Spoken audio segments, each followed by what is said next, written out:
Assalamualaikum warahmatullahi wabarakatuh. Shalom, Om Swastiastu, Namo Buddhaya, Salam Kebajikan. Good morning everyone, my name is Jelita Anastasia Simbolon from Educational Psychology Department at Universitas Pendidikan Indonesia. I'm truly happy to be here to have the opportunity to share my research with all of you today. The title of my presentation is From Anxiety to Well-Being, a systematic review on mathematics well-being and hidden math anxiety in a learning context. I hope this gives us new perspective to help students learn mathematics with confidence and calm. Today, I will present four main parts of my research. The first part is the introduction, the second part is the method, which is I explain how I conducted the systematic review, then I will continue with the result and discussion, and finally, I will end with the conclusion.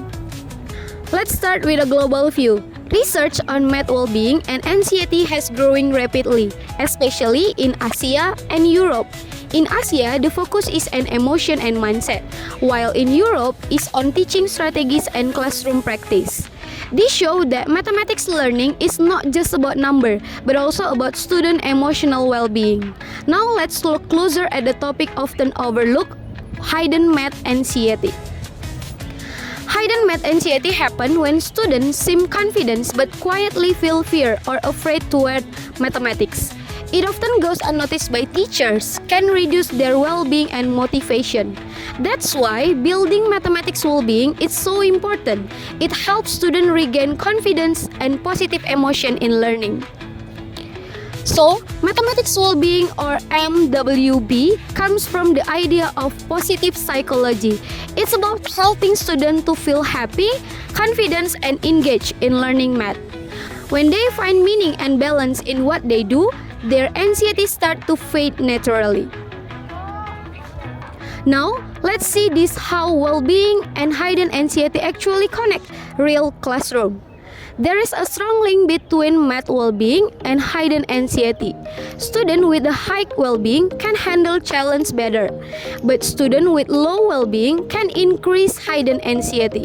Personal factors like mindset, self-belief, and resilience help keep this balance. So, what can teachers and school do next? Let's look at the next part. Teachers play a key role in building student math well-being.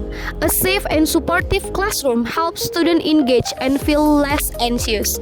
But many studies still treat anxiety and well-being separately. Future research should connect both, creating math learning that's healthy for the mind and emotion. Now, let's move on to the research design and methodology.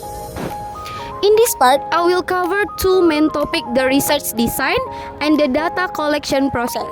Why I use SLR? The SLR help us see research trend, patterns, and gaps, giving a clear and complete understanding of the topic. The review follow the PRISM 2020 framework with the 4 steps. Next, I will talk about the data collection and analysis. The data came from the major database like Scopus, Springer, ERIC, and Sage, using a keyword such as a math well-being and hidden anxiety. From 165 studies, I found 48 meet the criteria. In the result and discussion section, there are 4 parts each answering one of my research questions. Let's through them one by one. Let's start with the first question, the link of math well-being and hidden anxiety. The results show a two-way relationship. When well-being is high, anxiety is lower, and learning becomes more positive. But low well-being brings stress and fear failure. So, improving well-being helps students move from tension to the adaptive learning. Now that we have seen how well-being and hidden anxiety are connected, let's look at the personal factors influence this relationship. Personal factors play an important role. Students with self-efficacy and a growth mindset feel more confident and less anxious.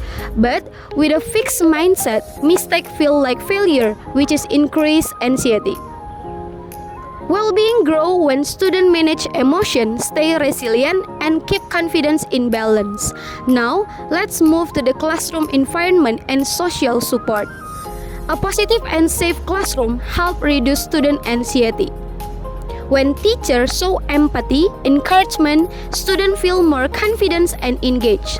So, math well-being grows not only for within, but also through caring relationship. Finally, let's look to the intervention and educational implication. Several strategies can help reduce math anxiety. Mindfulness helps students stay calm, while gamified project-based learning make more engaging. Visual hands-on texts also make concept easier to grasp. Most importantly, well-being grows when challenge and comfort are in balance, helping students move from anxiety to confidence in learning math.